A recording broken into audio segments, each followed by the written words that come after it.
Hello and welcome to बेटनिंग। साथ में मिलकर शुरू करते हैं ज़िंदगी की दूसरी इनिंग। स्ट्रेट अवे जो न्यूज़ है उस पे चलते हैं, क्योंकि मैं जानता हूँ कि आप ये जानना चाहते हो कि बुल मार्केट ख़त्म हो गई या बेयर मार्केट की शुरुआत हो गई। मैं आज का जो वीडियो आपको कन्विंस करने पे नहीं है कि कि आपको नहीं सोचना चाहिए। नहीं, ठीक है, what you are feeling is okay, because ऐसा नहीं कि कोई सारे एक्सपर्ट हैं या सबको सब पता है। What I am just trying to tell you, मैं जिन फैक्ट्स पे मैं देख रहा हूँ, मैं चाहता हूँ वो उन्हीं उसी पर्सपेक्टिव से आप चीज़ों को देखो। Then it depends upon you कि what is your gut feeling, because gut feeling को हम इन्फ्लुएंस नहीं कर सकते। मेरी गट फीलिंग अलग है, आपकी गट फीलिंग अलग है, लेकिन इन्फॉर्मेशन दोनों के लिए सेम है। तो इस इन्फॉर्मेशन के बेसिस पे आप अपनी क्या फीलिंग बनाते हो कि आप सोचते हो कि बेयर मार्केट आ गई है या बुल मार्केट खत्म हो गई है। I don't know. I'm not here to convince you. What I'm just telling you is that I'll try to give you some facts. अब आप डिसाइड करो, ठीक है? तो वीडियो को शेयर करते हैं, चलो, ठीक है? तो सबसे पहले स्क्रीन को शेयर करते हैं। अगर हम देखें सबसे पहले कॉइन गेको पे, बिटकॉइन एक्चुअली में 90,000 से भी नीचे चला गया था, $90,000 से, लेकिन अभी इस वक्त 91,232 यूएस डॉलर के आसपास है। जस्ट जब मैं ये वीडियो बना रहा हूँ, इथेरियम भी $3,000 से नीचे चला गया था। सोलाना भी 135 यूएस डॉलर के आसपास था। तो मार्केट में अभी भी बहुत मेजर करेक्शन है। मैं ये नहीं कह रहा हूँ कि मार्केट को रिकवर करी है, बट ऑब्वियसली सिचुएशन है ही ऐसी। इस टाइम अगर मैं फियर एंड ग्रीड इंडेक्स की बात करूँ, तो फियर एंड ग्रीड इंडेक्स में ये एक्चुअल में कल जो था ये 11 था। आप ये देख सकते हो, कल ये 11 था, 11 से अभी 15 हुआ है। एक्सट्रीम फियर है, तो एक्सट्रीम फियर का सिनेरियो है इस टाइम। एक्सट्रीम फियर में जनरली जब भी हम कहते हैं कि आप अभी क्रिप्टो में आए ही नहीं थे, आपने एंट्री नहीं ली थी, तो ये आपके लिए बहुत बढ़िया मौका है। मतलब सपोज़ करो आप बिल्कुल साइड लाइन पे बैठे थे, बॉर्डर पे बैठे थे, आपके लिए बेस्ट टाइम है। लेकिन अगर कोई ऑलरेडी क्रिप्टो में, तो उसके बाद होता ही नहीं है कैश, के वो सारा कैश तो उसका डिप्लॉय हो चुका है, तो वो कैसे अब इसमें एंट्री ले? तो ये फ़ियर, बट कहते हैं कि जब भी आप एक्सट्रीम फ़ियर के अंदर एंट्री लेते हो, तो that is the best time to enter. So anybody who is listening to this video and who is not entered into the crypto market, this is the right time, ठीक है? दूसरी चीज़, to all the crypto investor anxiously watching right now, ये बहुत important है। जो लोग पुराने हैं उनके लिए कुछ भी नया नहीं होता है। जो 2017 से उन्होंने ये देखा है कि 10 बार ही ऐसा हुआ है कि बिटकॉइन 25% से ज़्यादा करेक्शन हुई है। मतलब पिछले 8 सालों में, 2017 से हम 2025 में 8 सालों में 10 बार ऐसा हो चुका है पहले भी कि बिटकॉइन के अंदर 25% से ज़्यादा करेक्शन हुई है। 6 बार ही ऐसा हुआ है कि 50% से ज़्यादा करेक्शन हुई है। 3 बार ही ऐसा हुआ है कि 75% से ज़्यादा की करेक्शन हुई है। Everything is normal. तो जो पुराने हैं उनको ये समझ में आता है, लेकिन जो नए हैं जिन्होंने अभी बिटकॉइन को 1,25,000 यूएस डॉलर पे वो पसंद कर रहे थे, अब अचानक बिटकॉइन 92,000 यूएस डॉलर का हो गया, तो अब उनको समझ नहीं आ रहा है। लेकिन मैं कह रहा हूँ कि जब 1,25 पे पसंद आ रही थी चीज़, तो अब वो 92 पे क्यों नहीं पसंद आ रही? प्राइस से ऐसा क्या हुआ? फंडामेंटल कोई चेंज नहीं हुआ। 1 BTC is equal to 1 BTC, मतलब कुछ भी उसमें चेंज नहीं हुआ। आपको तो क्या प्राइस जब पंप होता है तो ही हमें एसेट पसंद आता है, या जब वो प्राइस उसका गिर जाता है? तो मैं यहाँ ऑब्वियसली बिटकॉइन की बात कर रहा हूँ मैं, और छोटे ऑल्ट्स की बात नहीं कर रहा हूँ। ये प्रिंसिपल शायद वहाँ लागू नहीं होता है। बट जब मैं बिटकॉइन की बात करता हूँ, तो बिटकॉइन के फंडामेंटल इतना स्ट्रॉन्ग है कि इट रियली डज़न्ट मैटर कि उसका प्राइस क्या है, उसका फंडामेंटल क्या है, वो बहुत मैटर करता है कि minor hash rate all time high है, माइनर्स अभी भी काम कर रहा है, कोई छोड़ के नहीं जा रहा, डेट्स अभी भी बाय कर रही है, माइक्रो स्ट्रेटेजी बाय कर रही है, नेशंस बाय कर रहे हैं, क्लैरिटी है। अब डिजिटल कमोडिटी की उसको परिभाषा में डाल दिया गया है अमेरिका में, crypto market structure bill clear हो गया, जीनियस एक्ट है, पचासियों चीज़ें हैं। मतलब I don't have to even tell you, आप ये सब चीज़ें जानते हैं। तो डिक्लाइन भी कोई नई चीज़ नहीं है। तो जो नए हैं, हाँ, उनके लिए हो सकता है, बट जो पुराने हैं उनके लिए it really doesn't matter. But obviously आपको अपनी अंडरस्टैंडिंग बढ़ानी पड़ेगी। बहुत लोगों को ये लगता है कि जो बेयर पिछली मार्केट से कंपेयर कर रहे हैं, 2022 से कंपेयर कर रहे हैं, बहुत अच्छा है। ये the Wolf of Wall Street, इन्होंने एक बहुत अच्छी बात लिखी कि 2022 में तो बहुत मेजर काम हुए थे। बहुत मेजर स्ट्रेस था मार्केट में। 2022 वो साल है जब आपका एफटीएक्स का सिनेरियो हुआ था। तो एफटीएक्स के फॉलआउट के बाद Terra Luna, 3AC, Celsius, Voyager, BlockFi, FTX, Genesis, कितनी सारी कंपनियां डूबी थी यार। उनसे और इनसे रिलेटेड कितने सारे जो जायंट्स थे वो कोलैप्स हुए थे। Grey scale, tether, Coinbase, Binance, crypto dot com, Gemini, ये सब लपेटे में आए थे। तो 2022 वाज वन ऑफ द ऐसा साल था कि जिसके अंदर बड़े बड़े नाम फॉल आउट हुए थे, ठीक है? तो और अभी क्या सीन है? अभी तो मतलब इस वक्त ठीक है, अभी ये थोड़ा सेंटीमेंट इस टाइम नेगेटिव है, लेकिन कुछ भी स्ट्रक्चरल चेंज नहीं हुआ है, कुछ क्रिप्टो या बिटकॉइन के फंडामेंटल में कोई चेंजेस नहीं आए हैं। और अभी तो institutions are just getting started. Pro crypto administration है अमेरिका के अंदर, तब प्रो क्रिप्टो थी भी नहीं, तब गैरी गेंसलर था।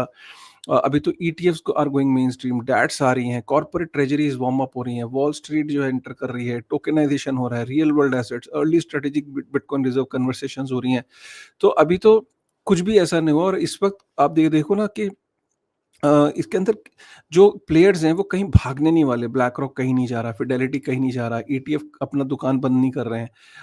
तो मतलब यू हैव टू अंडरस्टैंड कि बहुत ऐसा स्ट्रक्चरल या फंडामेंटल लेवल पे कुछ भी चेंज नहीं हुआ है। हाँ, प्राइस सेंसिटिव है, प्राइस के अंदर इस टाइम नेगेटिविटी है, करेक्शंस हैं, मान ली वो बात, आपकी बात 100% मान ली, and I am not here to convince you, but I am just saying कि पिछली बार हाँ, बहुत कुछ हुआ था। पिछली बार फंडामेंटल लेवल पे काफ़ी चेंजेस थे कि क्रिप्टो में डाउट पैदा हो गया था 2022 में, बट 2025 में ऐसा अभी कुछ भी नहीं है। ठीक है, so that you have to understand. और सबसे बड़ी बात ना गाइस, एक और सिचुएशन है, अगर आप देखो तो मनी प्रिंटिंग दबा के हो रही है। मतलब ये तो हो गया कि स्ट्रक्चरल कुछ चेंजेस नहीं है, मनी प्रिंटिंग पे आ जाओ। यूएस इज प्रिपेयरिंग $2000 का जो $2000 का ना, आपको पता है फ्री में बैंक अकाउंट के अंदर पैसा गिर रहा है। अमेरिका के अंदर एक फ्री मनी मिल रही है वहाँ पे, जो डोनाल्ड ट्रंप ने अनाउंस किया है। तो $2000 का मतलब हो गया कि आप $2000 का मतलब हो गया कि 2026 के मिड में $2000 मिलेगा। जापान 110 बिलियन यूएस डॉलर का स्टिमुलस पैकेज दे रहा है। चाइना जो है वो 1.4 ट्रिलियन यूएस डॉलर का स्टिमुलस पैकेज दे रहा है। फेडरल रिजर्व जो है अपना क्वांटिटेटिव टाइटनिंग को एंड कर रहा है दिसंबर में, तो अपना रेट कट फिर कर रहा है। यूएस जो है वो 1.9 ट्रिलियन यूएस डॉलर की ट्रेजरीज इशू कर रहा है पर ईयर। कनाडा जो है अपने क्वांटिटेटिव ईजिंग, मतलब कनाडा भी रेट कट्स करने जा रहा है। Global M2 money supply is at record 137 trillion US dollar पे पहुंच गई है। M2 मनी सप्लाई मतलब दुनिया भर में जो पैसा है, जो लोगों की जेब में जो पैसा है, वो M2 जो स्पेंडेबल मनी है वो 137 ट्रिलियन यूएस डॉलर पे पहुंच गई। Global rate cuts are 320 plus over the last 24 month. मतलब दुनिया भर में 320 रेट कट्स हुए अलग अलग देशों के अंदर पिछले 24 महीने में। तो M2 जो मनी सप्लाई है दैट इज मैसिवली इंक्रीजिंग। और यहाँ बाइनेंस का एक ट्वीट है जो कहता है कि गवर्नमेंट रीओपन हो गई है अमेरिका में, और 1 ट्रिलियन यूएस डॉलर का जो ट्रेजरी कैश था वो फिर से मार्केट के अंदर वापस आएगा। और 10 बिलियन यूएस डॉलर जो वो नवंबर में एक्सपेक्टेड है। ठीक है, तो जो अभी ये जो मार्केट के अंदर शटडाउन था वहाँ पे अमेरिका में, अब ये रीओपन हो गई, तो 1 ट्रिलियन यूएस डॉलर का जो कैश है, ट्रेजरी का जो कैश है, वो मार्केट में फिर से इन्फ्लो करेगा, और नवंबर में अकेले 100 बिलियन यूएस डॉलर जब एंटर करेंगे। राइट, तो ये बताने की कोशिश है। और यहाँ आप इस चार्ट में क्लियरली देख सकते हो कि सेंट्रल बैंक्स की एसेट्स तो डाउन जा रही हैं, लेकिन जो मनी सप्लाई है, अगर आप ये देखो मनी प्रिंटिंग जो है वो कहाँ पे पहुंच गई है। ठीक है, तो इनफैक्ट 12 महीने में, पिछले 12 महीने में 10.3 ट्रिलियन यूएस डॉलर का इंक्रीज हुआ है मनी सप्लाई में। Can you imagine? So that is what I am just trying to tell you. Generally होता है कि जब M2 मनी सप्लाई बढ़ती है, जब ग्लोबल मनी सप्लाई बढ़ती है, तो उसके बाद उसको जनरली ये देखा गया है गोल्ड फॉलो करता है, और गोल्ड ने फॉलो भी किया है। और उसके बाद गोल्ड के बाद फिर आपका बिटकॉइन फॉलो करता है, सिल्वर फॉलो करता है। हमने देखा बिटकॉइन के बाद फिर ऑल्ट कॉइन्स फॉलो करते हैं, मतलब इथेरियम फॉलो करता है, सोलाना फॉलो करता है। तो जनरली ये गोल्ड तो कर रहा है, गोल्ड अभी भी कर रहा है, नंबर से बिटकॉइन का है, बट ऑब्वियसली उसमें अभी करेक्शंस आ गई हैं। करेक्शंस के काफ़ी सारे रीजंस हैं, मैं उसमें नहीं जा रहा हूँ, but what I am just trying to tell you कि रीजंस में सबसे बड़ा, मैं इसलिए नहीं जा रहा हूँ क्योंकि पिछले वीडियोस मैंने कवर किया है, चाहे वो लिक्विडेशंस को लेके है, आप उन वीडियोस को पुराना देख सकते हो। अभी हम बात कर रहे हैं कि सिर्फ आप कहेंगे कि भाई स्ट्रक्चरल लेवल पे कोई चेंज नहीं हुआ है, and you should not consider it. हाँ, अगर मैं कहता हूँ कि चलो अभी ये थोड़े दिन नेगेटिव सेंटीमेंट रहता भी है मार्केट पे, प्राइस सप्रेस्ड रहता है, फिर भी कोई भाई 2022 से तो मत ही कंपेयर करो कि नहीं ऐसा हो जाएगा वैसा हो जाएगा। Right, so this is exactly. And यहाँ पे देखो ना, जो जॉब लॉसेस है वो बढ़ रहे हैं। जब भी अमेरिका की हिस्ट्री में जॉब लॉस बढ़ते हैं तो वहाँ पे रेट कट्स और ज़्यादा होते हैं। इनफैक्ट रेट कट्स की ज़्यादा अनाउंसमेंट्स होती हैं, क्योंकि मार्केट को दोबारा रिवाइव करना होता है। कि नहीं जॉब लॉसेस हो रहे हैं, इकोनॉमी के अंदर पैसा चाहिए, पैसा लगाओ ताकि ताकि कारखाने चालू हों, कारखाने एक्सपेंड करें और लोगों को नौकरियां मिले। तो ये इसलिए रेट कट्स अभी दिसंबर में भी हो रहे हैं, और अगर आगे के लिए भी और रेट कट्स अनाउंस हो गए तो आप सोच सकते हैं क्या हुआ। यहाँ पे पूरा सिनेरियो है। और इस टाइम AI की वजह से भी 4.4% नौकरियां जा रही हैं, जा तो ज़्यादा रही होंगी, बट इस टाइम जो है 4.4% नौकरियां गई हैं AI की वजह से। तो एटलीस्ट यूएस में ये भी ट्रैक किया जाता है कि AI की वजह से कितनी जॉब्स गई हैं। गोल्ड अगर आपके पोर्टफोलियो में नहीं है, गोल्ड हमेशा पोर्टफोलियो में रखा करो। गोल्ड ने बिटकॉइन को भी आउट परफॉर्म किया है जनवरी 2024 से। सो जब से बिटकॉइन का ईटीएफ आया है तब से गोल्ड ने बीटीसी को आउट परफॉर्म किया। ये विश्वास नहीं होता है but gold has really perform well. Gold को आप एक तरीके से फिजिकल बिटकॉइन भी कह सकते हैं, जो कि थोड़ा सा ये कह सकते हैं अनलिमिटेड है। मतलब अनलिमिटेड इन द सेंस कि हाँ, उसको स्केर्सिटी नहीं कह सकते, वो रेयर जरूर है बट स्केर्स नहीं है। ठीक है, तो रेयर, तो ये इंपॉर्टेंट है समझना। इंडियन एक्सचेंजेस ने, मतलब Indian cyber crime coordination centre, ये आईसीसीसीसी एक हमारा एक नया ये कह सकते हो एक डिपार्टमेंट है होम मिनिस्ट्री के अंदर, जो कि फाइनेंशियल फ्रॉड्स और फाइनेंशियल स्कैम्स को देखता है ऑनलाइन।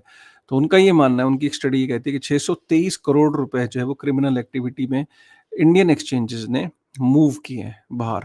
तो ये एक अच्छा साइन नहीं है, ये अच्छा साइन नहीं है। ठीक है, मतलब ये।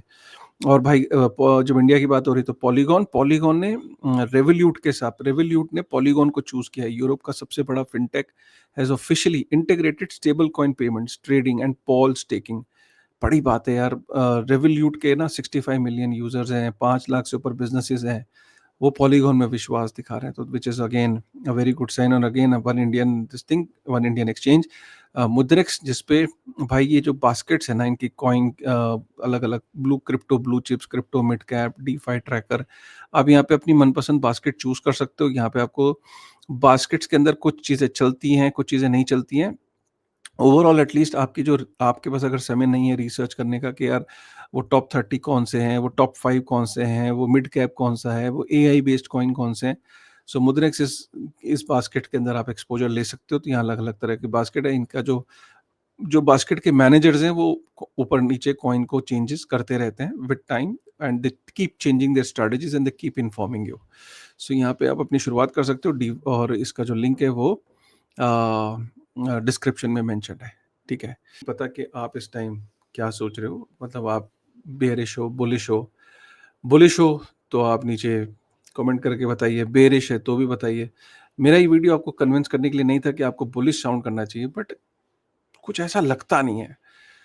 साइकिल्स में, बिटकॉइन के साइकिल्स में ऐसा होता रहता है, 25% का डाउनफॉल, 50% का डाउनफॉल होता रहता है, पास्ट में भी हुआ है। बट हर डाउनफॉल के साथ, हर करेक्शन के बाद बिटकॉइन को अगर आप जूम इन करेंगे तो बिटकॉइन हमेशा से करेक्शंस के बाद अपना एक नया प्राइस डिस्कवरी या एक नया ऑल टाइम हाई बनाता है। तो इस बार बनाएगा, कब बनाएगा देखने वाली बात है। But I think there is nothing to panic कि भाई 2022 में तो मेजर स्ट्रक्चरल चेंजेस आ गया था, क्वेश्चन मार्क उड़ गया था कि क्रिप्टो क्या सर्वाइव भी करेगा कि नहीं, क्या ये स्कैम है, पॉन्जी है। बट अभी ऐसा नहीं है। अभी इंस्टीट्यूशंस लाइन लगा के अपनी स्ट्रेटेजी को चेंज नहीं कर रहे हैं। They are not asking questions any more कि bitcoin is not here to stay. And ऊपर से जिस लेवल पे मनी प्रिंटिंग हो रही है, तो उस लेवल की आप जो M2 मनी सप्लाई है वो आपके नंबर्स आपके सामने है। तो ये इस चीज़ को देखना ज़रूरी है। और एक और चीज़ मैं जाते जाते बताऊंगा, मैंने लास्ट वीडियो जापान पे बनाया था, आपको याद होगा। तो गाइज जापान पैसा निकाल रहा है, अमेरिका इतना स्मार्ट है, उसने देखा कि यार जापान की ट्रेजरी, जो जापान हमारी सबसे बड़ी ट्रेजरी होल्ड करता है, कल को अगर जापान निकल गया तो क्या होगा, पैसा कहाँ से आएगा। उन्होंने सऊदी अरब को कन्विंस कर दिया। आपने भी देखी होगी न्यूज़ कि सऊदी अरब, मैं आपको इनफैक्ट दिखा देता हूँ, चलो जाते जाते ये देखा होगा कि मैंने ये ट्वीट भी किया है। इनफैक्ट आप ट्विटर पे मुझे फॉलो कर लीजिए। Japan is taking out billions from the USA, Saudi Arabia is bringing 1 trillion into USA. 600 billion का पहले प्लान था, और बाद में इसको 1 ट्रिलियन यूएस डॉलर कर दिया मीटिंग के दौरान, ऐसी बातों बातों में। तो सऊदी अरब को उन्होंने एक नेटो का मेजर नॉन नेटो अलाय, मतलब नॉन नेटो अलाय का दर्जा दे दिया सऊदी अरेबिया को। तो सऊदी अरब ने बोला मैं 1 ट्रिलियन यूएस डॉलर लेके आऊंगा, और वो सब एआई के अंदर लगाएगा, स्टॉक मार्केट्स में लगाएगा। तो इधर से जापान पैसा निकाल रहा है, इधर से सऊदी अरब पैसा लेके आ रहा है। तो ये है अमेरिका। ठीक है, ठीक है गाइस, तो मिलते हैं फिर नई वीडियो में नई एनर्जी के साथ। तब तक थैंक यू वेरी मच।